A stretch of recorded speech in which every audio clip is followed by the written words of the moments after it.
सभी को नमस्कार, राम राम, सत श्री अकाल।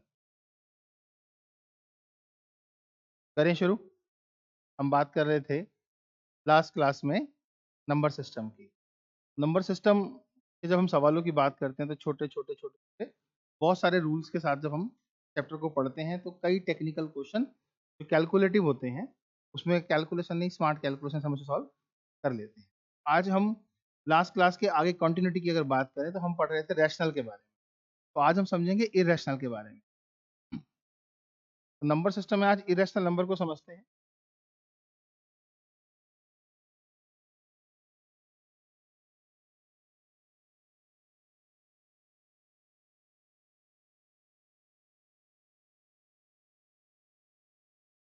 प्लीज बातें नहीं,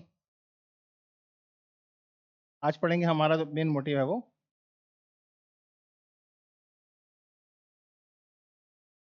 इरेशनल नंबर्स, जिसे हम अपरिमेय संख्या बोलते हैं।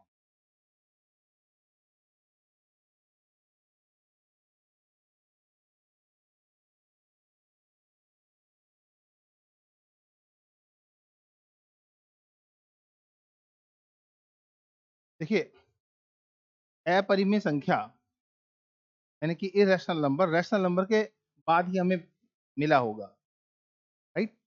कैसे पता लगेगा कि किसी नंबर को इरेशनल नंबर कैसे कैसे? तो यहाँ हम एक सबसे पहले बात समझते हैं,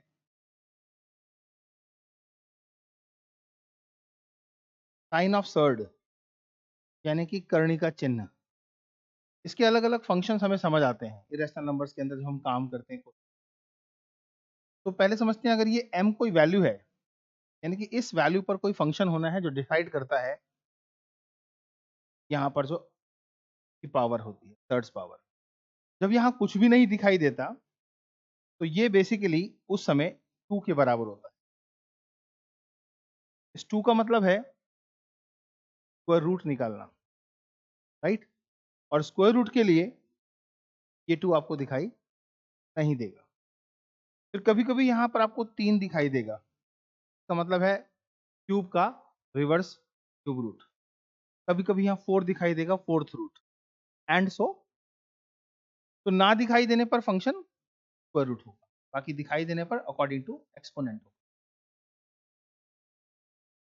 अगर इस वैल्यू में हम यहाँ कहें कि कुछ अवेलेबल है तो ये इसकी पावर है। This is called exponent of m, यानी कि m को कितनी बार लिखा जा सकता है, जो अपने आप में एक वैल्यू होगी और उस वैल्यू का इस फंक्शन को हमने यूज करके सॉल्व करना।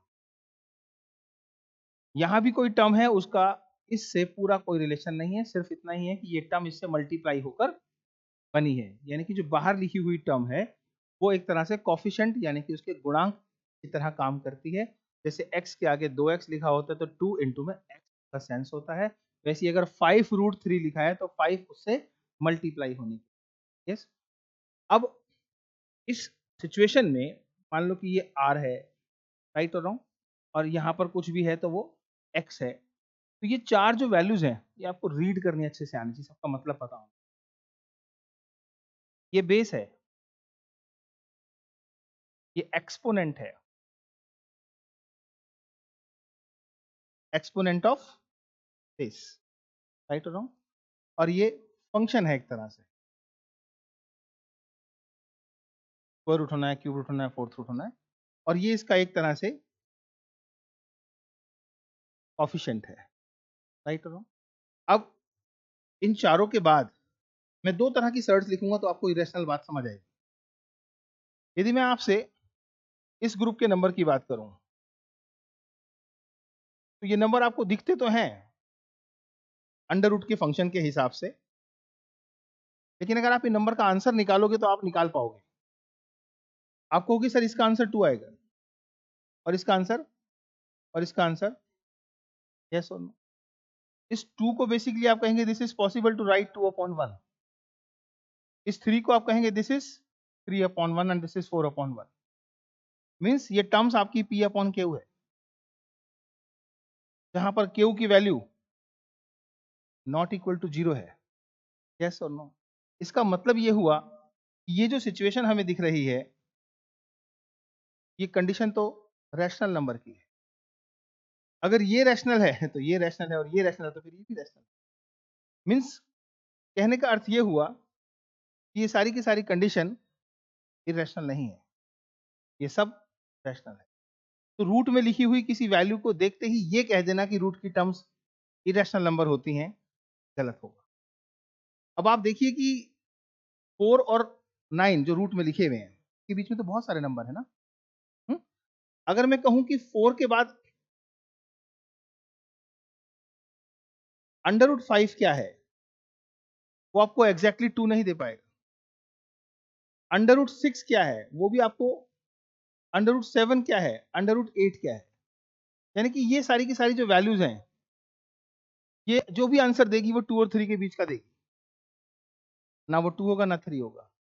और अगर आप 8th क्लास की बात करें और आप इनकी रूट्स की वैल्यू निकालने लगे, तो हो सकता है कहीं रूट 3, रूट 2, रूट 5 इनकी वैल्यू आपको याद हो।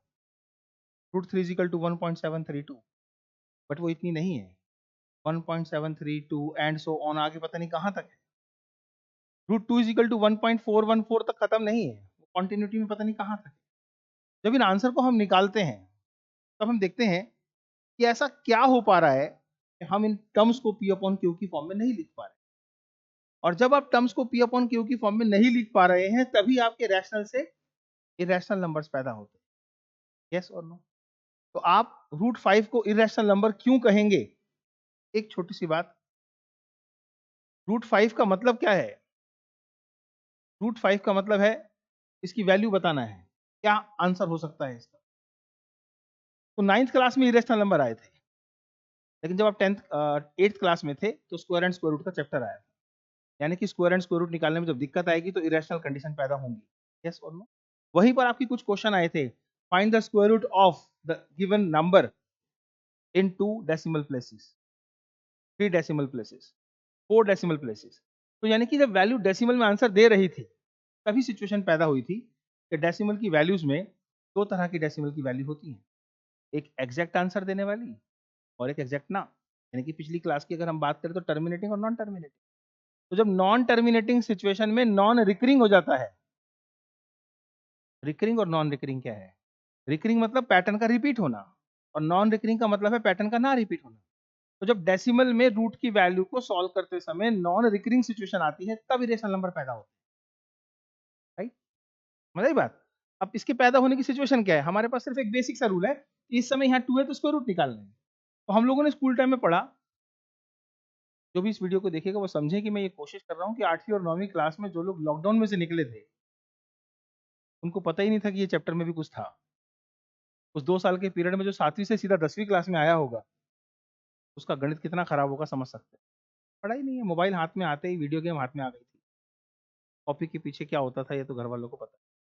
बहुत सारे बच्चे इस पीरियड में बहुत बर्बाद हुए। जो 9th और 10th में थे, उनका क्या हाल हुआ होगा 11th में अगर मैथ्स पढ़ना भी चाहते होंगे। तो ये पीछे का जो दौर है बड़ा खतरनाक गया है बेसिक ऑफ मैथमेटिक्स में। तो ये बेसिक कहीं ना कहीं हेल्प करेंगे। तो अगर मैं इस 5 की स्क्वायर रूट की बात करूं तो इसके अंदर 4 तक तो रूट है। तो 4 तक के रूट होने की वजह से आप इसमें क्या कर पाओगे सर? 2 2 4 बोल पाओगे। इस बात से ये पता लगता है कि this number is not a perfect square number, क्योंकि यहाँ रिमाइंडर बच रहा है। अब ये 2 और 2 4 करके अगर आप फर्दर इसमें डेसिमल में आंसर निकालना चाहोगे भी, तो आप क्या करेंगे? पॉइंट लगाएंगे, डिवाइड करते हैं तो 1 0 और रूट निकालते हैं तो पेयर, यानी कि पेयर ऑफ जीरोस, इसका यूज कर। इस 2 और 2 को 4 करने के बाद हम देखते हैं ये 4 इस 10 को डिवाइड कर सकता है। हाँ, किस लेवल पर? 2 लेवल पर। तो अगर दूसरे लेवल पे कर सकता है तो यहाँ भी 2 लिखते हैं और यहाँ भी 2 लिखते हैं, और फिर 2 2 जा 4 करते हैं और 2 4 जा 8 करते हैं, और फिर देखते हैं ये बच गया, और उस 2 को जैसे ऐड करके यहाँ लाए थे, इस 2 को यहाँ ऐड करके हम लाते हैं यहाँ पर। फिर हम देखते हैं हमें और डेसिमल प्लेस पर आंसर निकालना है, तो हम फिर एक बार पेयर ऑफ जीरोस लेते हैं। यस, अब इसको सॉल्व करते हैं तो 4 तिया 12 3 पे जा सकता है। इसे 3 से ही मल्टीप्लाई करते हैं, 3 तिया 9 3 चौक 12 3 चौक 12 और 1 13। 10 में से 9 गया 1, 9 में से 2 गया 7, यहाँ पे 5 में 3 के 2।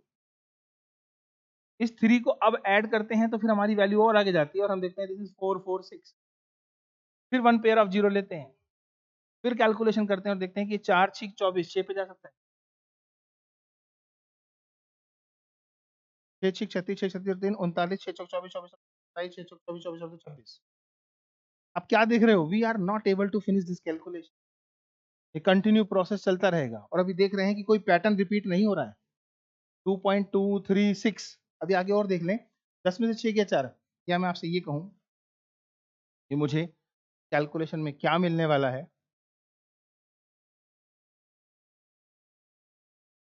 If we are having the root situation. 5 का रूट अगर हम कैलकुलेट करेंगे तो माय डियर ये आंसर आएगा जो हम इस प्रोसेस को देख रहे हैं। इस प्रोसेस को देखने के बाद आपको ये समझ आया कि आपका आंसर √5 फर्दर कैलकुलेट करने पे जो आंसर देगा वो होगा 2.2367067977499979 और एंड सो ऑन। इस पूरी सिचुएशन में आप ध्यान से देखिए कि क्या कोई पैटर्न फॉलो हुआ है डेसिमल के बाद। इसी नॉन पैटर्न सिचुएशन को non recurring condition of decimal values बोलते हैं। इसी नॉन रिकरिंग कंडीशन की वजह से हम कोई रिपीटेशन ना होने के कारण इसे टर्मिनेटिंग फ्रैक्शन नहीं बोल पाते। टर्मिनेटिंग ना बोले जाने की वजह से ही इस पे बार का निशान नहीं आता। बार का निशान लगाने का मतलब है उसे शो करना कि इतने का रिपीटेशन है। रिपीटेशन ना होने का मतलब है हमें नहीं पता अभी अगर हम इस पे कैलकुलेट करते हैं तो ये कहाँ तक वेरिएट करता रहता है।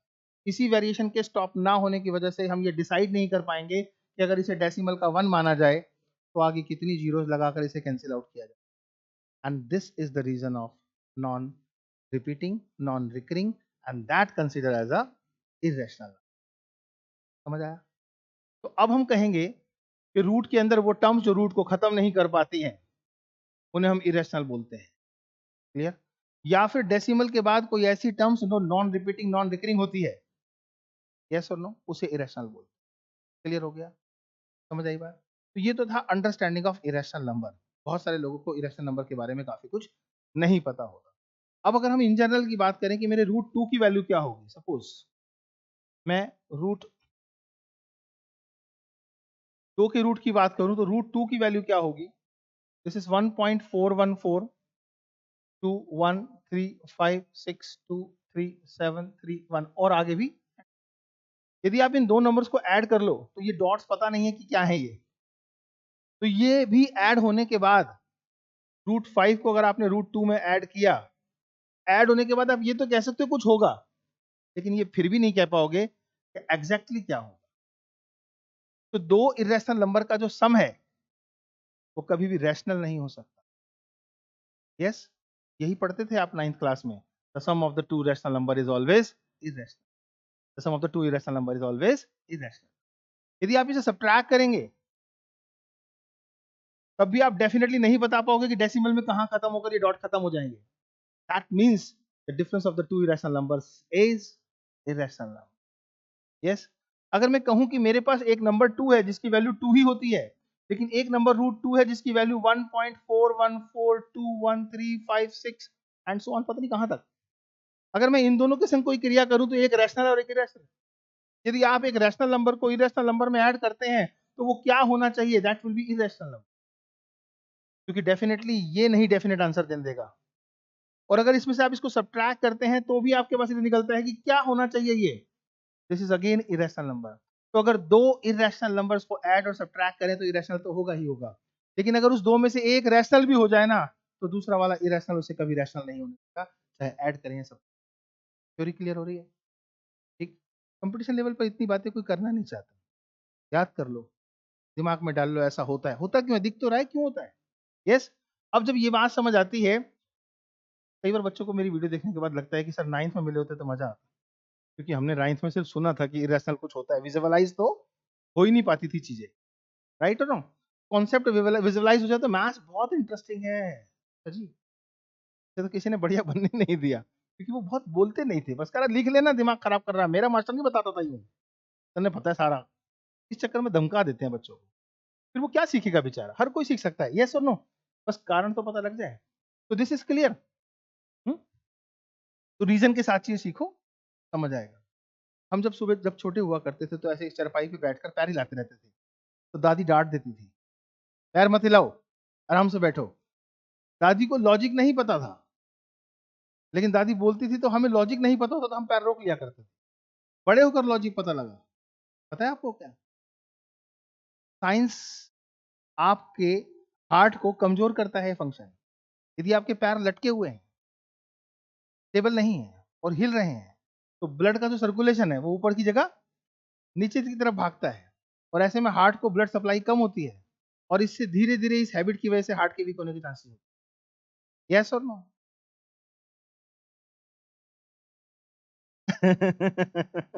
अंबानी के पैर हिला के देख, टूटा ना हो। अंबानी के पूरे खानदान के पैर हिलवा ले, कोई टूटा ना हो। कहने की बात। यस और नो? कभी अंबानी के घर के बाहर तुमने देखा है कि वो परांदी लटका रही हो, किसी की नजर ना लग जाए? हम लोग परांदी तो परांदी, वो भूत के शकल और लगा लेते हैं, पूरी नजर वाले तरह मुंह काड़ा। यस और नो? बेकार की बात। क्लियर? समझ आई? टोटा तो तब भी आएगा जब क्लास में पढ़ने के बाद सिलेक्शन नहीं होगा। इसमें क्या टोटका है? यहाँ तो पढ़ने के लिए कहा जा रहा है, कर लो। आई समझ? एनी हाउ, अब हम इरेशनल नंबर्स के बारे में जब हम इतनी बात जानना चाह रहे हैं, तो कहाँ है हमारे सिलेबस में इरेशनल नंबर की प्रॉब्लम्स? समझाता हूँ। ये क्लियर है? अब अगर मैं आपको इन जनरल कहूं, sum of two irrational numbers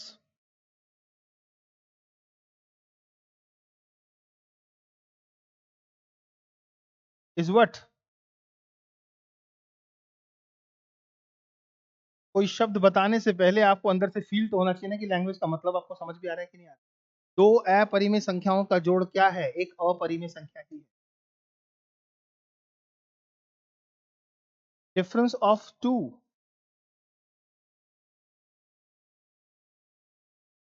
irrational numbers, that is again irrational.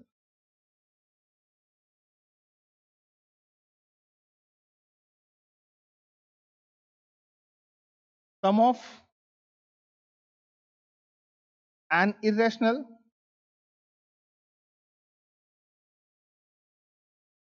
and rational number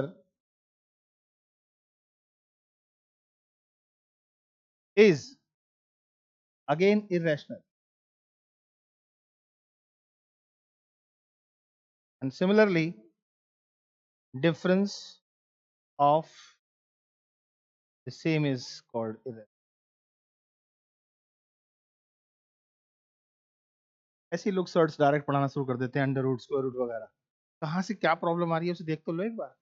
ठीक, अब छोटी सी बात समझते हैं।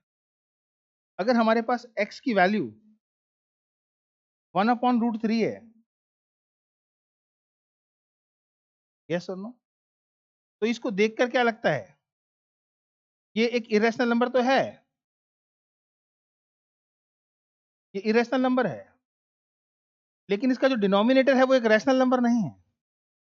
नहीं है ना? जो इसके नीचे वाला मान है वो कोई रैशनल वैल्यू नहीं है, ऊपर वाला मान रैशनल है। यस और नो? अगर इंडिविजुअल देखें तो यहां जहां हम सम और डिफरेंस की बात कर रहे हैं, वहां पर डिवीजन की बात करें तो आपको समझ आएगा कि एक रैशनल नंबर को एक रैशनल नंबर डिवाइड कर रहे हैं। जैसे अगर आप 5 को 5 बच्चों में डिस्ट्रीब्यूट करो, सबको 1 मिलेगा ना? एग्जैक्ट डिवाइड होगा ना? या 5 को 2 बच्चों में डिवाइड करो तो भी 2.5 एग्जैक्टली मिल जाएगा ना? तो इसका मतलब है रैशनल रैशनल को डिवाइड कर रहा है तो रैशनल मिल रहा है। यस और नो? लेकिन जब किसी रैशनल को कोई इरेशनल डिवाइड करे तो कभी भी रैशनल नहीं मिल सकता, इरेशनल ही रहेगा, क्योंकि डिवाइडर जो है वो एग्जैक्ट फॉर्म में नहीं है। अगर ये ऊपर भी चला जाए और नीचे रैशनल आ जाए तो भी जो रैशनल वैल्यू है वो एग्जैक्ट फॉर्म में ही नहीं है, तो इसलिए वो कभी कोई रैशनल वैल्यू दे ही नहीं सकती। अंडरस्टूड? अब जरा लॉजिकली समझते हैं कि इसे हम बोल रहे हैं क्या? The denominator.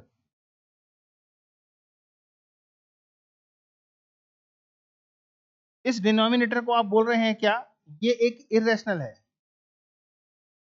चलो जरा 9th क्लास की बात याद करो, रैशनलाइजेशन ऑफ डिनोमिनेटर, ये पढ़ा था आपने। हर का परिमेयकरण इसको हिंदी में बोलते हैं। डिनोमिनेटर को एक रैशनल नंबर बनाने की बात कर रहा है। अब जब डिनोमिनेटर को रैशनल नंबर बनाना है तो आप इस x की वैल्यू को, जिसे आप 1/√3 कह रहे हैं, इसी √3 को ऊपर और नीचे मल्टीप्लाई करने से एक फंक्शन तैयार होगा। ये प्रोडक्ट एक परफेक्ट स्क्वायर बन जाएगा, और परफेक्ट स्क्वायर जब बाहर आते हैं तो रैशनल होते हैं। मैंने एग्जांपल दिया था। तो this answer is what? This is √3/√9, and √9 is a rational number. Yes और नो? तो इससे समझ क्या आया? What we did, we rationalize the denominator from irrational to this is the meaning of the language rationalization. शायद आज clear हुआ होगा, वरना तो ये लाइन के साथ याद होता था, नीचे वाले मान ऊपर नीचे मल्टीप्लाई कर दो, इतना ही समझ आता था। बोलो क्लियर है? अब ये क्यों बता रहा हूँ, क्योंकि आगे जाके अलजेब्रा पढ़ोगे आप, वहां पे सवाल बनेंगे जिसमें ऐसे बहुत सारी वैल्यूज आपको दिखाई देंगी। ये बेस भी समझ हुआ, राइट? अब जरा समझते हैं थोड़ी देर के लिए और। If x is equal to 2 plus root 3, the very first thing I am asking to you in this case, कि क्या ये रैशनल नंबर है? नहीं बेटा, आपको साफ दिख रहा है एक रैशनल इरेशनल के साथ जुड़ा हुआ है, जो कभी भी रैशनल नहीं हो सकता, इसका मतलब इरेशनल टर्म है। अब आप उस चीजों को देखकर समझ भी सकते हो कि ये है क्या। पहले कहते भाई ये ऐसा होता है, इसमें ऐसा करना है। अब आप इसको जब ये देखेंगे तो 1/x की वैल्यू क्या होनी चाहिए? This is we have to understand. Clear?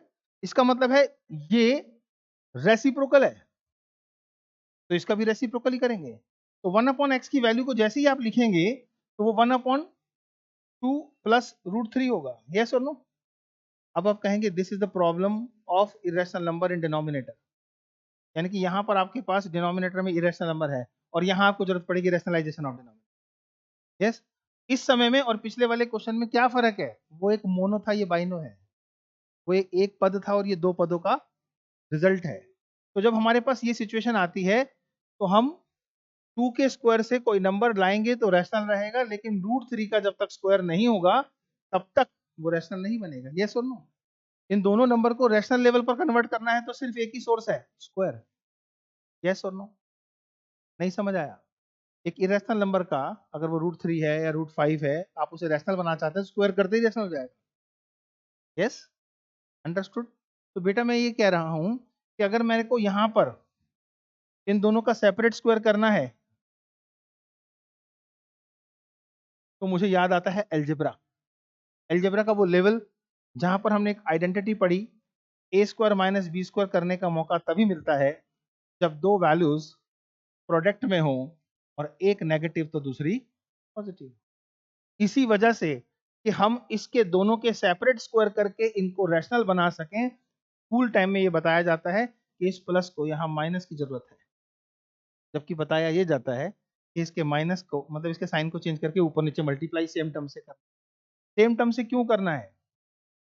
क्योंकि बेटा मैथमेटिक्स ये भी कहता है कि अगर ये कटे तो वापस वैसा ही हो जाए जैसा था, इसलिए दोनों अलग नहीं हो सकते।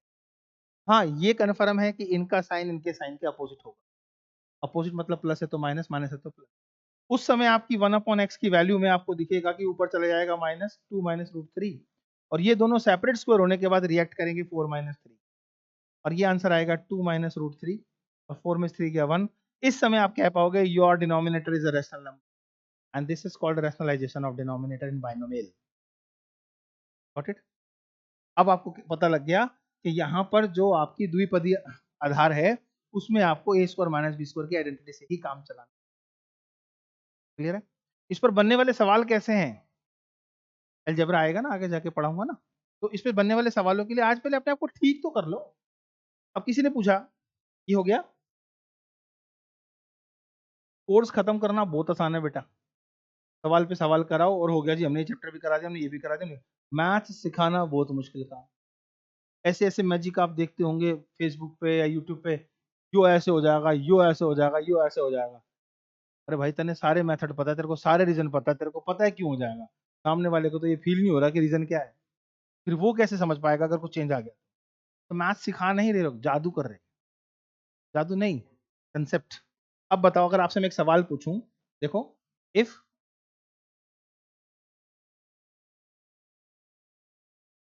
If m is equal to 7 plus 4 root 3 and somebody asking you the question, then m plus 1 upon m is what, और ये आपको लगता है आपका ये क्वेश्चन है, तो इस क्वेश्चन को ध्यान से देखोगे तो ये वाली वैल्यू तो यहाँ पुट हो जाएगी, लेकिन ये वाली वैल्यू इसको बनाए बगैर आएगी नहीं। अब यहाँ आपको एक लॉजिक बताते हैं, जो आपके क्वेश्चन में था आपका आंसर उससे सिर्फ इतना ही डिफरेंट है कि प्लस की जगह माइनस हुआ, और हमने कितनी मेहनत करने के बाद इसे बनाया। इस थ्योरी को कैसे अडॉप्ट करें? जब आप ये दो नंबर का सेपरेट स्क्वायर करते हो और इन दोनों में एक का डिफरेंस आता है, तब आपको कुछ नहीं करना चाहिए, बस साइन चेंज करना है। यस? और ज्यादा मेहनत नहीं करनी चाहिए अकॉर्डिंग टू कंपटीशन, क्योंकि आप स्कूल के स्टूडेंट नहीं हो जो एक एक स्टेप करोगे। अब मुझे बताओ 7 का स्क्वायर क्या होता है? 49। और जब आप 4√3 का स्क्वायर करोगे तो 48 आएगा। देख लो, once you get the square of 7 it is 49, and when you get the square of 4√3 you will get the answer is 4√3 into 4√3, yes or no? 416 Guna 3, this is 48, and these two having the difference of, and that's why no need to find the reciprocal and rationalization of denominator. Directly आप कह सकते हैं कि m की value 7 plus 4√3 है, तो 1/m की value 7 minus 4√3, और आपका टाइम एग्जामिनेशन हॉल में बच गया और आप आंसर ले। अब समझ आए रेशनल नंबर को वहां से लाकर यहाँ तक लाने का क्या मतलब? मैं सीधा यहाँ पर आता तो आपको लगता कि यार पता नहीं क्या चल रहा है, अब आपको सब कुछ चलता हुआ दिखाई दे रहा होगा। यस तारो बेटा, हर वो बेस जो आपका कमजोर है ना, शर्माने की जरूरत नहीं है, एक बार मुझे बोलो सर और अच्छे से सिखा दो, राइट? आपको मुझसे पढ़कर एक गंदी आदत पड़ेगी, जानते हो क्या? किसी और से नहीं पढ़ पाओगे, क्योंकि हर बंदे से आप फिर एक्सपेक्ट करोगे रीजन बताइयो, और जवाब पता क्या मिलेगा? वहां तो रीजन लिखेगा या सॉल्व करेगा। उसके दो कारण हो सकते हैं, मुझे ऐसा बोलना नहीं चाहिए, या तो उसे खुद ही रीजन नहीं पता होगा, राइट और रॉन्ग, या फिर ये सोच रहा होगा कि इतना टाइम वेस्ट करने की जरूरत नहीं है, रट लो। तो रटवाने वाला गणित बहुत सारे लोग पढ़ा देंगे, राइट? अपने आप से कभी पूछ के देखना, जब मैं इतने सारे रीजन बता रहा होता हूँ तो अपना स्कूल की चीजें कुछ याद आ रही होती नहीं आ रही होती है? आ रही होती है ना? यार ये सब चीजें स्कूल में ही थी, लेकिन रीजन क्यों नहीं था? क्योंकि विजन नहीं था ये सिखाना है।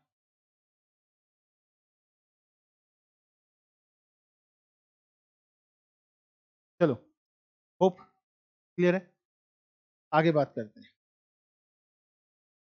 अब इन सवालों के अंदर, जब हम इरेशनल सवालों के अंदर आगे जाएंगे, तो हमें क्या क्या पता होना चाहिए किसी इरेशनल नंबर का इरेशनल नंबर से कंपैरिजन करते समय, ये कैसे पता लगे कि दोनों में कौन सा बड़ा है और कौन सा छोटा है?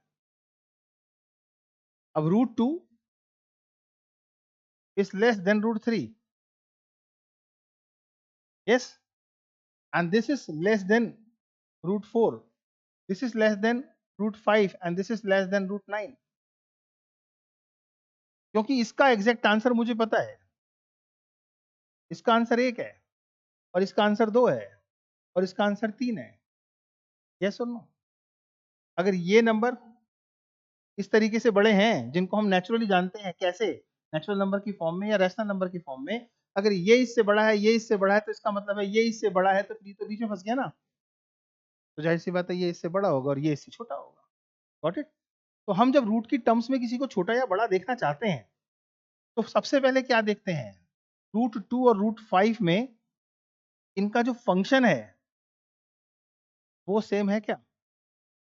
फंक्शन के सेम होने पर इसकी वैल्यू बड़ी होगी, वही बड़ा हो जाएगा, यस और नो? तो इसका मतलब है √5 इज ग्रेटर देन, वहीं इसके अपोजिट 1/√2 और 1/√5, यहां आपको कंफ्यूजन होना शुरू हो जाएगी, अब कौन बड़ा है? यस, अगर इसके बड़े लेवल को समझना है, तो क्या इसका रैशनलाइजेशन ये नहीं कहता कि ये √2/2 है और ये √5/√2 है, √5 है, यस और नो? बोलो, अब इससे अंदाजा लगाओगे या इससे अंदाजा लगाओगे? थोड़ी देर पहले ये बताओ, ये इससे बड़ा था, अब बताओ ये इससे बड़ा है? नहीं ना, ये इससे बड़ा है। ये किससे डिवाइड हो रहे हैं? अब 1 किससे डिवाइड हो रहा है? 2 से और 5 से। तो जो बड़ी टर्म है वो डिवाइड करेगी तो रिजल्ट छोटा देगी, समझ आया? क्लियर है? अब बताओ, जब आपको ये फैसला करना है कि इनमें से कौन सा बड़ा होगा, राइट, इन रियल इन दोनों में बड़ा कौन है? सिर्फ इसमें बेटा है, सिर्फ इसमें √5 बड़ा है। बोलो, जब √5 √2 से बड़ा है तो बड़ी टर्म किसी भी चीज को डिवाइड करेगी तो रिजल्ट छोटा कर देगी, तो इसका मतलब क्या हुआ? ये वैल्यू छोटी हो गई और ये वैल्यू अंडरस्टूड? तो इनका रिवर्स है तो इनका भी तो रिवर्स रिलेशन हो जाएगा। आ रही बात समझ? क्लियर है? तेरे को नहीं आई कुछ कुछ समझ में? शर्माने से क्या होगा? मुझ पर कोई अफसोस तो नहीं है? आप गलत मास्टर सिलेक्ट कर लिया? नहीं ना, तो फिर किस लिए सिलेक्ट किया है? एक आदमी है जो बताता है ना? पूछो ना। ये बात समझ आ गई थी? ये आ गई थी ना? तो यही तो समझना है। 5 को तो छोड़ दे, अब सब कुछ छोड़ दे। 5 को और 2 को देखते समय पता है कि ये बड़ा है। मेरे पास 10 रुपए हैं, 5 बच्चों में बांटेंगे तो कितना आएगा? 2-2 रुपए। और 2 बच्चों में बांटेंगे तो कितना आएगा? अब अगर 10 को 5 भाग करेगा तो क्या होगा? छोटा आंसर आएगा, और 2 करेगा तो बड़ा आंसर आएगा। ये 5 बड़ा था √2 से, √5 बड़ा था। ये भाग करेगा तो छोटा आंसर आएगा। यस, और ये करेगा तो बड़ा आंसर आएगा। अब ये भाग कर रहा है इसको और ये भाग कर रहा है इसको, टर्म्स दोनों सेम है, जैसे 10 रुपए थे। तो क्या मतलब हुआ? ये बड़ी वाली संख्या भाग कर रही है, ये छोटी वाली भाग कर रही है, तो छोटी वाली भाग करेगी तो बड़ा उत्तर आएगा। यस, तो फिर ये वाला क्या आंसर हुआ? छोटा हो गया ना? Got it? अभी क्लियर है? तो वो सवाल आपसे ऐसे पूछेगा, एक शब्द आएगा आपके पास, पहले बता देता हूँ। √2, √5, √7 और √11, इन्हें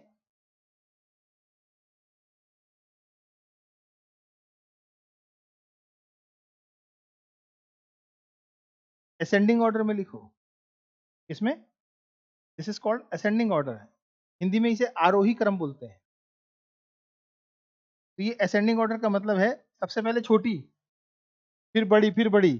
तो ये मैंने सारी की सारी असेंडिंग ऑर्डर में ही लिखी हुई है, और यही ऑर्डर इनका असेंडिंग ऑर्डर है।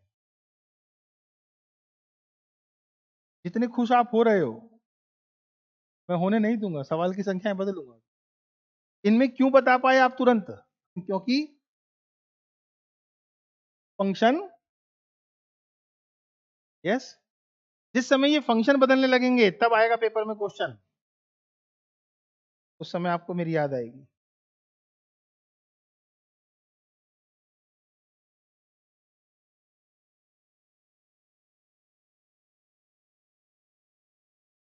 किन दोनों में बहुत आराम से बता पाओगे? इसमें और इसमें, क्योंकि दोनों का फंक्शन सेम है, √5 बड़ा है √2 से। यानी कि आंसर में घुसना चाहे तो ये देख लेंगे असेंडिंग में √2 पहले आएगा, √5 बाद में आएगा। बट अगर इन दोनों के बारे में बात करें तो नहीं बता पाएंगे अभी कि इनके बीच में है या बाहर है ना? तो हम क्या देख रहे हैं? फंक्शन 1, 2, 3 तरह के फंक्शन है। जब तक फंक्शन एक नहीं हो जाएगा तब तक रिलेशन नहीं बन पाएगा, जैसे यहाँ तुरंत बन गया था। समझ आ रही बेटा? बोर तो नहीं कर रहा? ऐसा तो नहीं कर रहा बहुत छोटी छोटी बातें बता रहा हूँ ये मान करके आपको कुछ नहीं आता? सच भी तो यही है, सच भी तो यही है कि बहुत सारी चीजें नहीं पता है। अब मैटर करता है कि यहाँ पर हमें फंक्शन सेम करने के लिए एलसीएम लेना चाहिए, और फंक्शन का ही एलसीएम लेना चाहिए, दैट इज 2 का, 3 का, 4 का और उस 2 का। डोंट फॉरगेट वो है तो। इन सब का एलसीएम कितना आएगा बेटा? 12, यानी कि 12 can be divided by this numbers. अब आपको सबके फंक्शन को 12 के लेवल पर ले जाना है, ताकि देखते समय आपको ये फंक्शन सेम लगे और किसी नंबर्स के बेस पर आप ये कह पाए कि वो नंबर छोटा है या बड़ा है। यस और नो? ठीक। इस पावर को 2 से 12 करने का मतलब है 6 टाइम। तो you will write this term 6 times, 6 times means 6 power. Yes, okay. जब 2 पावर को 12 पावर किया तो पावर 6 गुनी कर दी, तो आपको अंदर की टर्म को 6 बार गुणा करना पड़ेगा। इस 3 पावर को 12 किया तो 4 गुनी कर दी, तो 3 की पावर 4 हो गई। इस 4 को पावर को 12 कर दिया आपने। यस सुनो, अब अगर ये नंबर 4 की जगह पे कुछ भी हो जाए, मान लीजिए, मैं जानबूझ के इसे हटा रहा हूं ताकि आपको तकलीफ ना हो असेंडिंग और डिसेंडिंग ऑर्डर देखने, राइट? तब क्या होगा? इस 7 की पावर क्या हो जाएगी? 3, क्योंकि 4 तिया 12 है। और इस 5 की पावर क्या हो जानी चाहिए अगर ये क्या है? 2 6 12। यस और नो? यस और नो? ये अभी भी वही है, देखो फंक्शन सेम है तो 5 की पावर 6 हमेशा बड़ी होगी 2 की पावर 6 से, क्योंकि बेस अगर अलग है और पावर बराबर है तो जिसका बेस बड़ा है उसकी वैल्यू बड़ी है। यस और नो? अब इस रिजल्ट को निकालते हैं। ये 64 बनेगा, ये 81 बनेगा और ये 343 बनेगा और ये 5 की पावर 6 का मतलब है 5 पंजे 25 पंजे 125 पंजे 625 पंजे 3125 पंजे 15625।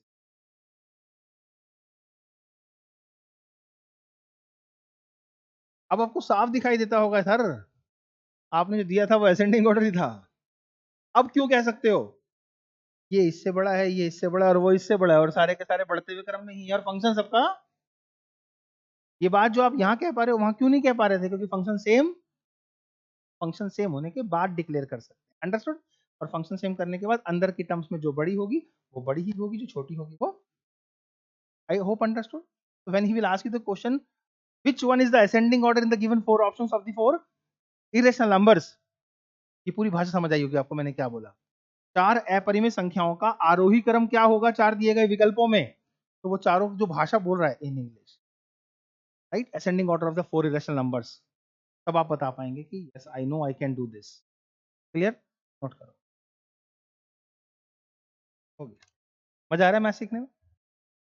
अभी तो मैं आपको जब एडवांस पढ़ाऊंगा आप देखना, मैंने एक तो वीडियो डाली है ना ट्रिग्नोमेट्री की, टीएनसी पे देखी आपने? देखो उसको ट्रिग्नोमेट्री के नाम से मैंने आइडेंटिटीज के नाम से डाली है, उसको पढ़ोगे तो आपको लगेगा कि जो स्कूल में हम रटते थे sine square plus cos square equal to 1 होता है, वो रट्टा नहीं है, वो रीजन है।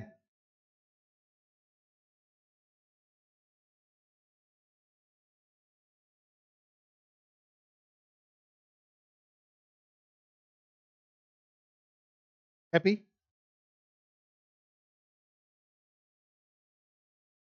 जब भी कोई नया इंस्टीट्यूट किसी नए एरिया में खुलता है तो बहुत मुश्किल होता है लोगों का ये सोचना कि भेजें ना भेजें, भेजें ना भेजें। लेकिन अगर कुछ बच्चे वहाँ पढ़ जाएं और उनका एक्सपीरियंस अच्छा हो जाए तो फिर ये सोचने की जरूरत नहीं रह जाती, फिर रेफरेंसेस स्टार्ट हो जाते हैं। शायद तुम्हारे फ्रेंड्स वगैरह अब तुम्हारी लिस्ट में आने लगे होंगे जो पढ़ना चाहते होंगे, तो तुम बताना भी चाहते होगे कि क्वालिटी क्या है।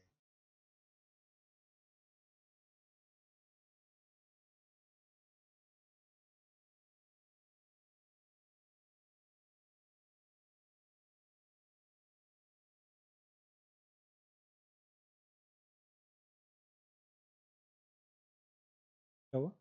ठीक है, देखो बेटा, अब जरा समझो, ये सवाल आप समझ गए आरोही? अगर कोई क्रम आरोही है तो कोई अवरोही भी है, दिस कॉल्ड डिसेंडिंग ऑर्डर।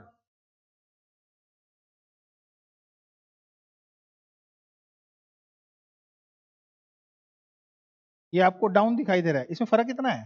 कोई खास बड़ा फर्क तो है नहीं। जो चीजें आप पहले लिख रहे थे उसमें आरोह मतलब ऊपर चढ़ना, राइट हो ना? और अवरोह मतलब ऊपर नहीं चढ़ पाओगे, उतरना ही पड़ेगा। That is called descending order. Elevator देखते हो कब ज्यादा जरूरत पड़ती है आपको? क्योंकि आप फिजिकली फिट फील नहीं करते। लेकिन जो फिजिकली फिट फील करते हैं उन्हें कोई फर्क नहीं पड़ता एलिवेटर हो या ना हो, स्टेयर केस यूज कर लेते हैं, राइट ना? बट हमारे पास दोनों ऑप्शन है, जाएंगे तो आएंगे भी ना। तो यहाँ पर पहले बड़ा means √5 is greater than, no, yes greater than √4।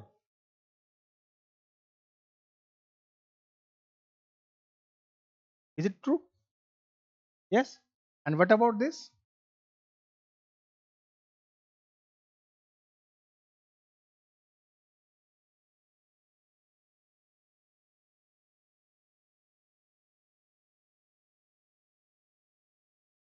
अब प्रॉब्लम है, अब समझ तो आई गया ना? आपको पता है क्या करना है, आपको इन टर्म्स का एलसीएम लेना है। और जब इसका आप एलसीएम लेंगे तो फंक्शन 2, 3, 4 और 5 जिसकी वैल्यू 60 है, यहां पर जो 2 है वो 60 तक 30 पावर बनाएगा, तो ये 5 की पावर 30 बनेगी। यस और नो? बोलो। यहां 3 को 60 बनाओगे तो 20, तो 3 की पावर 20 बनेगी। यहाँ 4 से करो 15, 2 की पावर 15 बनेगी। और यहाँ 5 को 60 से 12 यानी कि 3 की पावर 12 बनेगी। अब यहां से आपको जज हो जाएगा कि ये वैल्यू इससे बड़ी है, because both are having the same base but exponent is more than the another, यानी कि इसकी पावर ज्यादा है। तो ये तो कन्फर्म हो गया कि 3 की पावर 20 जो है वो बड़ा होगा किससे? 3 की पावर। और यही आपके लिए एक हिंट हो सकता है असेंडिंग ऑर्डर में कहीं प्लेसिंग पर, जहां आपको दिखाई दे रहा होगा कि ये वाला इससे बड़ा है तो ये पहले दिखाई देगा और ये बाद में। बट एग्जैक्ट फॉर्म में जाने के लिए आपको क्या करना पड़ेगा? अगर आप इसको 15 करना चाहें, उसको भी 15 करना चाहें, तो ये 25 हो जाएगा और ये आधा हो जाएगा। यस और नो? इन दोनों को अगर आप ध्यान से देखो तो दोनों का बेस अलग अलग है लेकिन पावर सेम है। अगर बेस बड़ा है और पावर सेम है तो यही वैल्यू बड़ी होगी। इन दोनों में ये बड़ा है और इन दोनों में ये बड़ा है। इससे भी आप समझ जाओगे कि ये वैल्यू पहले आएगी तो ये बाद में आएगी। बाद में मतलब कहीं भी आ सकती है, इसको यहां भी तो स्टैंड करना है ना। यस और नो? ये जब 5 का स्क्वायर करोगे और पावर को हाफ करोगे तो 5 का स्क्वायर मतलब 25 हो जाएगा और पावर हाफ होगी तो 15 हो जाएगी। I can write this 5 is equal to 5 square bracket close and power 15। Yes और नो? तो हम ये समझ रहे थे कि इन दोनों की पावर 15-15 कर दी तो क्या हो गया? लो, तो ये बेस में ये बेस बड़ा हो गया, यानी कि ये वाला इससे बड़ा हो गया और 3 की पावर 20, 3 की पावर 12 से बड़ा हो गया। यस और नो? बोलो। अब अगर आप इन दोनों को ट्राई करना चाहो, इन दोनों को, तो कर सकते हो पावर्स कम कर करके। यस? अगर इसे मैं कहूं कि ये जस्ट इसकी पावर हाफ कर दें तो ये क्या हो जाएगा? 4। और इसकी पावर हाफ कर दें तो ये हो जाएगा 9। यस? 9 की पावर 6 और 4 की पावर 7.5 में अगर आप फंक्शन लगाओगे तो यही वाली वैल्यू बड़ी आएगी। यस और नो? तो हम ये कहेंगे कि ये चली गई इसके पीछे। यस? और ये रहेगी इससे आगे। अब रिलेशन किस में चेक करना है? इनमें। इनमें तो वैसे ही आप समझ जाओ, यही बड़ा होगा। तो ये सबसे बड़ा है, ये उससे छोटा है, ये उससे छोटा है और ये सबसे छोटा है। तो इस तरह के सवाल जब एसएससी में पूछे जाते हैं तो जिनका कंसेप्ट अच्छा नहीं होता वो दिमाग खराब कर लेते हैं। एनी हाउ, जब मैं आपको नंबर सिस्टम के बाद अलजेब्रा पढ़ाऊंगा तब ये चीजें आएंगी इसमें। राइट? फिलहाल इसे नंबर सिस्टम में डेवलप करना है। तो इसका सही ऑर्डर क्या बना? सबसे बड़ी वैल्यू कौन सी है? √5। यस और नो? अब आपको थोड़ा इंटेलिजेंट बिहेव करके बताता हूँ। स्क्वायर रूट का जो फंक्शन होता है वो क्यूब रूट के फंक्शन से ज्यादा वैल्यू देता है। जैसे 27 का स्क्वायर रूट निकालोगे तो वो 5 पॉइंट समथिंग होगा। क्यों? 27, 25 और 36 के बीच में है तो 5 से 6 के बीच की रेंज होगी उसकी। लेकिन 27 का क्यूब रूट निकालोगे तो वो 3 होगा और वो उसकी रेंज से नीचे आ जाएगा। तो ये ऐसे भी समझ सकते हो कि इन दोनों को ध्यान से देखो तो ये इससे बड़ा होगा क्योंकि इसका आंसर 2 और 3 के बीच में है। यस और नो? और इसका आंसर 3 से भी नीचे है। क्यों? क्योंकि मात्र 3 का रूट निकालते ना तो 1.73 आता। यस और नो? आप तो क्यूब रूट निकाल रहे हो और कम हो जाएगा। तो इसे ऐसे भी एनालाइज कर सकते हैं। √2 और √5 में तो √5 वैसे ही बड़ा होता है।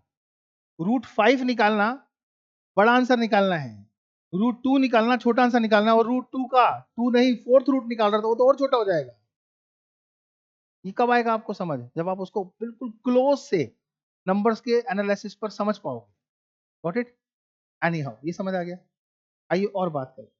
और आज इरेशनल का काम है तो इरेशनल की बातें करेंगे। आप जब 9th में थे ना तो कुछ ऐसे क्वेश्चन आपने देखे होंगे, ये आगे जाके अलजेब्रा में पढ़ेंगे, नंबर सिस्टम में हमारा डेवलपमेंट होता है इससे। इफ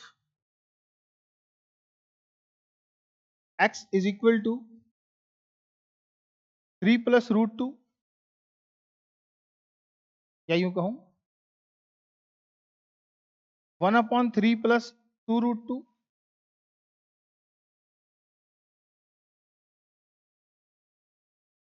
इसमें और इजी कर देते हैं स्कूल टाइम के हिसाब से। If this is equal to a plus b√2 then find the value of a minus b। कुछ याद आ रहा होगा 9th क्लास? आ रहा है? ऐसे क्वेश्चन आते थे ना, यदि ये इसके बराबर तो ये क्या। जरा थोड़ा सा रुको, क्वेश्चन को देखना सीखो पहले। हम किसी को देख रहे होते हैं तो कभी कभी लगता है घूर रहा है, घूर रहा नहीं है भाई, तुम्हें अट्रैक्शन इतना है कि तुम्हारे से नजर नहीं हट रही। तुम समझ रहे हो वो घूर रहा है, नहीं भाई तुम सुंदर ही इतने हो, तुमसे नजर ही नहीं हट रही। आप इसको पॉजिटिव साइड से लोगे ही नहीं, आप लोगों तो घूर रहा है भाई, ताड़ रहा है। यस और नो? ये भी तो देखो ना, तुम हो उस लायक, वरना तो इग्नोर करने लायक तो बहुत सारी दुनिया है। आपको कोई ना देखे तो गले से, कोई देखे तो गले से, उसके देखने के तरीके को तो समझो। That is I am telling you. तो हम ये कह रहे हैं कि अगर इसको देखो तो ध्यान से, क्या है ये ए और बी आपको यहां से मिलेंगे, यस और नो? अब इस ए को ध्यान से देखो, ये क्या है?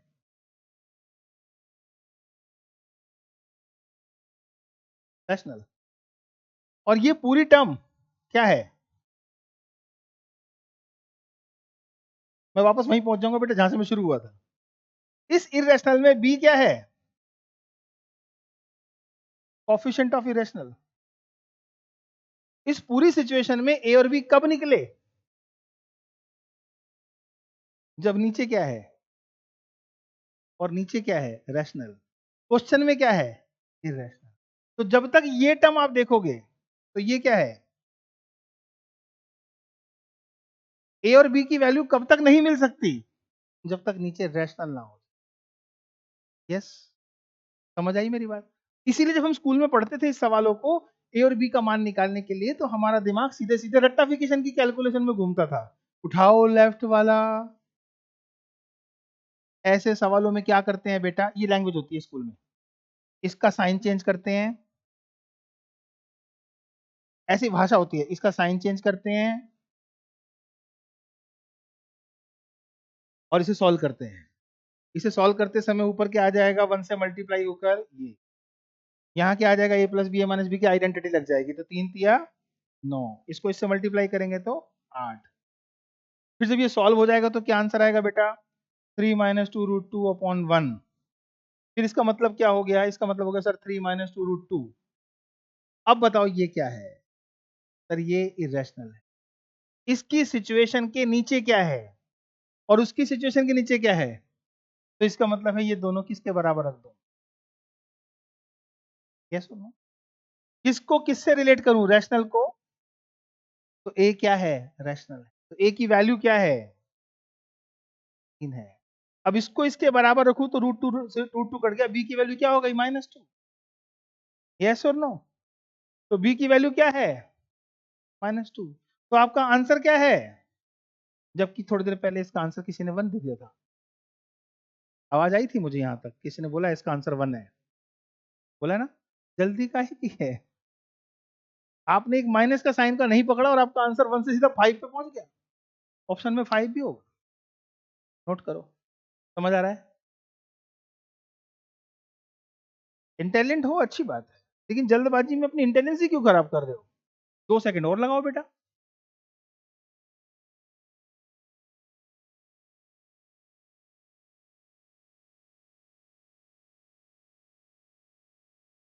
ऐसे पढ़ाता हूँ मैं 9th 10th को। इसीलिए जो बच्चे मेरे से लॉकडाउन में पढ़े हैं कोरोना काल में, वो कोटा में हैं। मानो ऑनलाइन पढ़ के 99 98 मार्क्स लिए 10th में। ऑनलाइन पढ़ के सामने बैठे हो तो चमड़ी और उधेड़ूं। बट वो 9 10th में उनके संग जो बदतमीजी या हार्ड वर्क है, वो शायद टीचर को तो अंदर से भी अच्छा नहीं लगता होगा, लेकिन उसे पता है कि ये 2 साल ही होते हैं जब उसका भविष्य चेंज होना होता है टोटल। अगर 9th और 10th में ढंग का टीचर मिल जाए तो डॉक्टर, इंजीनियर, जिस लेवल पर जाना चाहता है बच्चा, कम से कम वो उस लायक हो जाता है। फिर उसकी अपनी मर्जी है कि वो यूपीएससी करना चाहे, नहीं पढ़ना उसको पीसीएम, नहीं पढ़ना अकाउंटेंसी। वो अपने इसके इंटरेस्ट पे डिपेंड करता है, लेकिन इस इंटरेस्ट के लिए बेस तो ठीक हो जाए। वही बेस ठीक करूंगा अगले साल से सोनीपत के बच्चों का। आज भी बच्चे स्कूल में वैसे जैसे पढ़ रहे हैं, लगभग लगभग ट्यूशन में भी वैसे ही पढ़ रहे हैं। उठाई बुक और क्वेश्चन सॉल्व करवा दिए। बुक बंद करके क्वेश्चन सॉल्व करवाओ, बुक खोले तो क्वेश्चन सॉल्व हो जाए। सब तैयारी है। फिर आर डी शर्मा के नाम से डर नहीं लगेगा। यहाँ पर भी तो एक्स्ट्रा बुक लगती है ना, together maths, R D Sharma या एग्जाम्पलर लगती है ना। वो सबसे डर क्यों लगता है? क्योंकि बेसिक क्लियर नहीं है। चलो एनी हाउ, ये समझ आया? अब जरा हम सवाल समझते हैं। सब कुछ इरेशनल नंबर है आज, कोई फालतू बात नहीं। Can you tell me the answer of this question very confidently? Two. Can you tell me the answer of this question? Little confused. Now the solution of this problem is again under root 4, but this answer is not 2. अब बहुत बच्चे confuse है, under root 4 का मान कब plus minus 2 देना है और कब नहीं देना है। मोदी जी का एक स्टेटमेंट आता रहता है, मेरे आगे पीछे कोई नहीं है, मैं तो कभी भी झोला उठा के चलता बनूंगा, अपना सब प्लस ही है, माइनस क्या है उसका, यस और नो। तो हम ये कहें कि ये सिचुएशन मोदी जी की है। जब आपसे ये क्वेश्चन पूछा जाता है कि इसका आंसर क्या है, भैया सिर्फ प्लस है, आगे पीछे कोई था ही नहीं, तो ये क्या था, यहां इधर भी कोई था और उधर भी कोई था। फिर देखो, जब मैंने लिखा रूट 16 का आंसर निकालो, तो लेफ्ट राइट में कोई है कोई, इसलिए इसका आंसर 4 है, सिर्फ पॉजिटिव है। Got it. अब समझो, जब x square is equal to 16 होता है तो लेफ्ट में एक्स स्क्वायर होता है, जिसकी वजह से 16 को यहां आना पड़ता है और ये एक क्वाड्रेटिक इक्वेशन बनती है, जिसे हम एक द्विघात समीकरण बोलते हैं। जिस क्वाड्रेटिक इक्वेशन में 16 के स्क्वायर नंबर होने के बावजूद भी वो नेगेटिव नंबर है, इसलिए कोई नेगेटिव नंबर स्क्वायर नहीं हो सकता, तो ये स्क्वायर नहीं है। ये क्या है फिर, ये डिफरेंस एक फंक्शन है, जिसको आप ऐसे देखोगे तो समझ आएगा, और जब इसको आप ऐसे देखोगे तभी आपको समझ आएगा भैया ये 4 का स्क्वायर है और x का स्क्वायर है, जिनका डिफरेंस है। फिर आपको समझ आएगा ये तो आइडेंटिटी है, a square minus b square, yes और नो। जिसमें आप कहोगे नहीं इसे मैं एक बार प्लस में और एक बार माइनस में लिखने का राइट रखता हूं। अब अगर मैं इसको यूज करूं इसे डिवाइड करने में, तो x माइनस 4 जीरो हो जाएगा, और इसे यूज करूं डिवाइड करने में, तो x प्लस 4 जीरो है, तो दोनों जीरो के बराबर हो गए। तो आपका यहां पर x प्लस 4 किसके बराबर हुआ और x माइनस 4 किसके बराबर हुआ, तो यहां पर आपका x क्या हुआ, -4, और यहां पर आपका x क्या हुआ, and that's why you have two different answer, plus and minus. तो अगर आपको रूट में इक्वेशन है तो प्लस माइनस है, और अगर इक्वेशन नहीं है तो वो जीरो पॉलिनोमियल है, प्लस है। Understood, got it. तो ये भी रैशनल की बात आपको समझ आई। अभी और समझते हैं, बोर तो नहीं हो रहे? आप लोग कहते हो थक जाते हो, ज्यादा देर तक मैथ्स पढ़ा नहीं जाता। पढ़ा ही कर रहा हूँ मैं, पढ़ा रहा हूँ मैं, एक क्वेश्चन आपसे सॉल्व नहीं कराया, सिर्फ थ्योरी थ्योरी पे बात कर। हाँ ये तो तय है कि अब क्वेश्चन तुम सॉल्व कर लोगे, है ना, थोड़ी सी और बातें कर लो। सुन रहे, ऑनलाइन में अगर कोई वीडियो देख रहा होगा तो कई बार पता है क्या, बहुत जल्दी करते हैं हम लोग, बोर फील करते हैं, अरे आता है, आता तो है, आगे क्या आने वाला है क्या पता, कितना आता है और कितना आने वाला है, कैसे लिंक अप होके स्ट्रांग होने वाला है। ये पूरी वीडियो को जरूर देखें, राइट। दो तरह की शिकायत होती है बच्चे की, थोड़ा सा आ जाता है तो बेसिक नहीं सुनना चाहता, और आता ना हो तो बेसिक मिलता ही नहीं है। इसको देखो, वीडियो में क्वेश्चन आता है और वो क्वेश्चन सॉल्व करके मैजिक करके चलता बनता है। यूट्यूब में बहुत सारे सब्सक्राइबर होते हैं, बहुत सारे व्यूअर होते हैं, लेकिन वो व्यूअर को कौन पूछे कि कितनों को समझ नहीं आया। यस और नो। चलो और समझते हैं,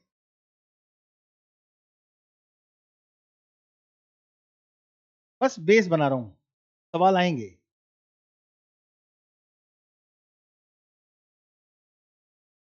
इसे सॉल्व करना पड़े तो क्या क्या प्रॉब्लम है, क्या ये इन्फिनिटी है या nth टर्म है, नहीं सर ये तो फिक्स टर्म है, इसका आंसर निकालना है, लेकिन फंक्शन दिख रहा होगा, स्क्वायर रूट है। एक इरेशनल नंबर का स्क्वायर रूट है, ढंग से पढ़ो। 2√2 को क्या देखोगे, इरेशनल नंबर, और उस पर लगे हुए इस निशान को देखकर क्या बोलोगे, square root of irrational number. Yes, इस इस इरेशनल नंबर का स्क्वायर रूट निकालने का मतलब ये क्या आंसर आ सकता है, किसके बराबर हो सकता है, इसे मैं कहूंगा लेट, आपको पढ़ाने के लिए, this is 2√2 which is equal to x। Under root का निशान हटाने का बेसिक तरीका है स्क्वायरिंग। तो इसको रिजल्ट देना है, किसी ने ये नहीं कहा कि क्या डेसिमल में आंसर दे पाओगे, इरेशनल नंबर है, डेसिमल में तो वैसे भी नहीं जाएगा, पता ही नहीं है इसका अंत क्या है, अभी तो बेस बनाते आ रहा हूं। तो पूछेगा इसको किसके बराबर लिख सकते हैं, चार ऑप्शन में से कौन सा बेस्ट ऑप्शन होगा जो इसके इक्विवेलेंट होगा। तो हम कहेंगे सर ये x के बराबर माने तो x स्क्वायर क्या बोलेगा, इसका स्क्वायर करने से ये 2√2 हो जाएगा, यस और नो। लेकिन अभी भी इसमें इरेशनल कंडीशन दिख रही है, इस रूट को हटाना है, तो सर एक बार और स्क्वायर कर लो, यस और नो। अब ये सिचुएशन पहुंच जाएगी x की पावर 4 और ये 2 दूनी 4 4 दूनी 8। यस और नो? बोलो। इस x का मतलब होगा this is fourth root of 8। Yes और नो? और इस 8 का मतलब होगा this is fourth root of 8, नहीं, this is to the power 3 की फोर्थ रूट। यस और नो? इस पावर का फंक्शन इस पावर को हाफ करना होता है, 1/3 करना होता है, 1/4 करना होता है, जो यहाँ लिखा होता है वो करना होता है। मैं दिखा देता हूँ। √4 का आंसर जब 2 आता है तो फंक्शन हो क्या रहा होता है, यहाँ पे 2 होता है, यहाँ 1 होता है। ये 4 सही मायने में 2 की पावर 2 होता है। यस और नो? और ये पावर 1/2 हो जाती है। जब ये इससे कैंसिल होता है तब आंसर 2 आता है। यस और नो? तो इस 1 को इस 2 ने डिवाइड किया होगा, तो पावर से पावर कट के आंसर 2 आ गया। अब बताओ कि इस पावर को कौन डिवाइड करेगा, ये। तो आपका आंसर क्या आएगा, x इज इक्वल टू 2 की power 3/4 and this is the right answer of the question. Clear? इतना कुछ करने की क्या जरूरत है दलीप सर? यहाँ क्या लिखा है, 2। यहाँ क्या लिखा है, 2 2 दूनी 4 से पहले क्या आता है, 3, तो 3/4 पावर होगी इस 2 की। इसलिए अगर आपके पास ये क्वेश्चन ये है 5 √5 और आप इतना टाइम लगाकर एसएससी पास करना चाहते हो तो फेल हो जाओगे बेटा। इधर देख बेटा, 2 दूनी 4 4 दूनी 8 and this is the answer of the question. दिखाना तो ये था लेकिन मजबूरी थी, अगर ऐसे करता तो क्यों। ये सुनो, मास्टर का बैंड बजा देते हो आप, बताता कुछ नहीं है यार, रटवाता रहता है। अभी क्लियर हुआ? पेपर में ये मत करना क्योंकि आपने कोचिंग नहीं करानी है आपने क्वेश्चन का आंसर देना है। नोट करो ये चीज भी। There are lots of question asked in the examination on the base of the irrational numbers, but उसकी सीक्वेंशियली किसी दिन इरेशनल नंबर को पढ़ के पता लगता है कि ये सब है सामने।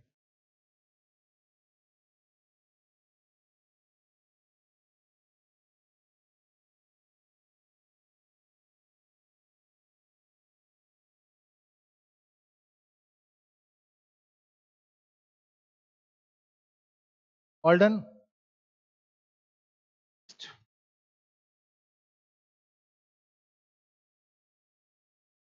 रिवाइज करते हो घर पे कभी कभी? करने लगे हैं, आपकी बात थोड़ी सी समझ आने लगी है। एक की मिठाई खा के पता लगा होगा कि हम कब खिलाएंगे। ये क्लियर है? तो क्या आप इस सवाल का आंसर देने के लायक हो गए?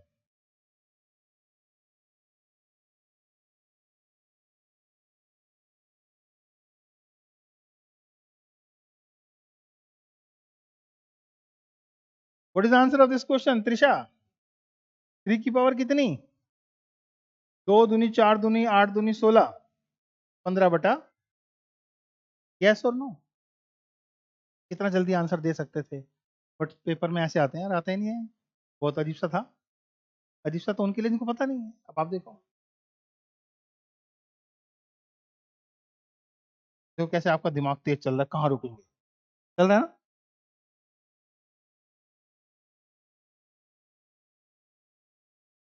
ए सर दिमाग मत खराब। अच्छा खासा सवाल हम करने वाले थे, आपने इसे इन्फिनिटी बना दिया। नहीं नहीं नहीं नहीं, हाँ हाँ, इस सवाल का आंसर 7 है। ये जितना आगे बढ़ेगा उतना क्लोज पहुंचेगा 7 के। ये जो 3 है ना, ये 3 नहीं है, ये 3 से कम है, क्योंकि ये 3 की पावर 15/16 है, 16/16 नहीं है। तो ये जितना आगे भागेगा उतना इसके करीब पहुंचेगा। कैसा ना, जैसे कहते हैं ना, दो रिश्ते हैं, रोज साथ रहते हैं, दोनों में सिर्फ एक ही चीज बढ़ रही है, तनाव। धीरे धीरे धीरे धीरे धीरे धीरे वो वहां पहुंच गया, तब पता लगा ये तो निकल गया मेरी जिंदगी से और अब मैं इसके बगैर कुछ नहीं हूं। ऐसा होता है रियल लाइफ में। when somebody is close to you you are not caring of, but going far away you are caring of, that is you are understanding what was you had, and simply जैसे जैसे दूर जाता जाएगा वैसे वैसे इसके नजदीक होते जाएगा। इस बात को याद रख के याद रखना कि कब कब इसके बराबर इसके जैसा हो जाएगा। एक दूसरे को छोड़ता है, दोनों की अवस्था तो एक ही होती है, उसे इसकी और उसको उसकी याद आती है ये सुनो, इन जनरल बात कर रहा हूँ। तो कहने का मतलब है जितना दूर जाएगा उतना ये हो जाएगा, तो मतलब 7 को 7 मानने के लिए इसे इन्फिनिटी तक जाना पड़ेगा। Got it? अब ये नंबर कोई भी हो लेकिन अगर इस फॉर्म में इन्फिनिटी तक चला गया तो ये नंबर के बराबर हो जाएगा। इसे सॉल्व करके भी दिखा सकता हूँ, देखते हैं ये क्या होना चाहिए।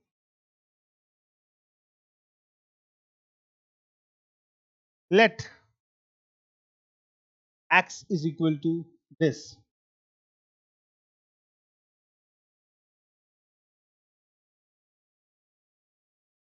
यस, इस फॉर्म को समझते हैं तो मैं कहूं कि अगर ये x के बराबर है तो मैं इसका क्या करूं, स्क्वायर कर दूं। अगर मैं इसका स्क्वायर कर दूं, बातें मत किया करो, तो ये वाला रूट हट जाएगा और ये रह जाएगा 7, और ये अपने आप में इरेशनल सिचुएशन है। यस और नो? अभी अभी तो आपने कहा था कि ये वैल्यू को आपने x मान लिया है, तो इस वैल्यू को आप क्या लिखोगे? तो जैसे ही आप इस वैल्यू को x लिखोगे, इस वैल्यू को, इस पूरी को, इसको, तो x स्क्वायर है, तब x इज इक्वल टू 7 है। अब आया समझ में? आया? इसलिए हम कहते हैं इन्फिनिटी लगने के बाद ये x उसी अंडर रूट की जो वैल्यू होती है उसके बराबर हो जाता है। तो दो तरह के क्वेश्चन बने, एक लिमिटेड, एक इन्फिनिटी, एक और बनेगा इसी पर बेस्ड, वो भी देख लेते हैं। घड़ी मत देखो वरना घड़ी हटा दूंगा यहां से। हाथ की घड़ी कितनी भी बदल जाए, अपना वक्त बदलने के लिए घड़ी की जरूरत नहीं है। यस और नो? वक्त एक बार आमिर खान से पूछा गया, एक इंटरव्यू ने पूछा, सर आपकी और मेरी घड़ी में कीमत का बहुत बड़ा फर्क है, आपने बहुत महंगी घड़ी पहन रखी है और मैंने बहुत हल्की, क्या फर्क पड़ता है इस बात से? टाइम तो दोनों में एक ही बताती है। तो जो जवाब था वो सुनने वाला था। कहते तुम्हारी घड़ी तुम्हारा टाइम बताती है और मेरी घड़ी मेरा टाइम बताती है, ये फर्क है दोनों की घड़ी में। यस और नो? ठीक है। अरे ऐसा ही क्वेश्चन मेरे जीवन में एक बार तब आया जब मेरे भाई ने मुझसे कहा क्या जरूरत थी फॉक्स वैगन लेने की, कभी सेंट्रो थी उसमें भी 4 ही टायर थे। तो मैंने उसे भी यही बात कही थी, सेंट्रो मेरा सेंट्रो वाला लेवल बताती थी और वेंटो मेरा वेंटो वाला लेवल बताती है। अभी लेवल और आगे जाना है क्योंकि ब्रांड इससे भी ऊपर है। यस और नो? तो what you have to prove people, जब आप सोसाइटी में किसी दुकान में किसी जगह पे कपड़े खरीदने जाते हैं तो आप देखते हैं कि दुकानदार जिसने कपड़े की दुकान खोली होती है उसने ऐसे वाहियात कपड़े भी रखे होते हैं जिनको आप वाहियात समझ रहे होते हो, जिस पर आप देखकर ऐसे इग्नोर मारते हो जैसे कई बार लड़कियां लड़कों को देखकर इग्नोर मारती हैं। यस और नो? क्यों क्यों नहीं है वो आपके कपड़े टेस्ट? किसी का टेस्ट तो है, तो दुकानदार अपने टेस्ट से कपड़े रखेगा क्या? कस्टमर के टेस्ट से रखेगा। हर तरह कस्टमर आना है। अब आपका टेस्ट कौन सा है आप पे डिपेंड करता है। आप कहते हो यार जो चीज मेरे को पसंद आती है वो महंगी है, भाई तेरी पसंद ही महंगी है, दुकानदार क्या करे, ले वो ले ले। यस, वो तेरे को लेना नहीं है और ये तुझे महंगा लगता है, तू पहले अपने आप को ठीक कर। ठीक क्या कर, तू उस लेवल से यहाँ तक आ चुका है, वहां नहीं जा सकता तू, इसलिए तेरे को इसके लिए काम करना है। तो increase your level and experience your shopping, you will feel somewhere you could not purchase something because of your own level. Car खरीदने का लेक्सस नहीं खरीद पाए, लेक्सस का लेवल भी तो नहीं आया। यस और नो? इसलिए काम किससे चला गया, बलिनो। एनी हाउ, बात समझ आई। तीसरा पॉइंट बताता हूँ, अगर इसमें एन आ जाता है, संतुष्टि और संघर्ष दोनों शब्द सा से शुरू होते हैं लेकिन इसकी शुरुआत शा से करोगे तो आपको समझ आएगा। आपने संतुष्ट होना है या संघर्ष करना है, आपकी मर्जी है। अब इसको देखो, ये रूट 7 दोनों दिखने में एक जैसे लगते हैं। यहाँ लिख रहा है nth टर्म, ये टर्म n टर्म तक जा रही है, मतलब n नंबर इसका डिसीजन करेगा कि ये क्या होना चाहिए।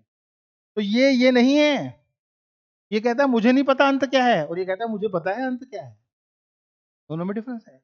और ये कहता है हम भी तो किसी अंत की वजह से ही हैं, तो ये दोनों एक जैसे हो जाते हैं। फिर ये कहता है 16, कहता है मैं कैसे आया, जरा मेरे बारे में सोचो। मैं nth टर्म में 4 पे जाके रुक गया था। कौन? फंक्शन ऑफ सर्ड यानी कि 2 की पावर कितनी बनी, 1 2 3 4, तो ये 2 की पावर 4 है। तो यहाँ पे 2 की पावर कितनी बनेगी? यस और नो? क्योंकि वो n है। ये नंबर जो था वो नीचे वाले नंबर से क्या था, एक कम, तो इस नंबर से एक कम तो यही होगा ना, दैट इज द आंसर। आया समझ? n है तो कैसा है, n नहीं है तो कैसा है, और इन्फिनिटी है तो कैसा है। ये तीनों का डिफरेंस भी समझ आया होगा और सॉल्व करने का तरीका भी समझ आया होगा। आज की इस क्लास में इरेशनल नंबर के बारे में थोड़ा बहुत आप जान पाए। थोड़ा और जानने के लिए अगली क्लास में हमारी आपसे मुलाकात होगी इसी टॉपिक की कंटिन्यूटी में, और वो लाइव क्वेश्चन जो हम देख सकते हैं एग्जाम में आते हैं। Thank you, bye, take care, God bless.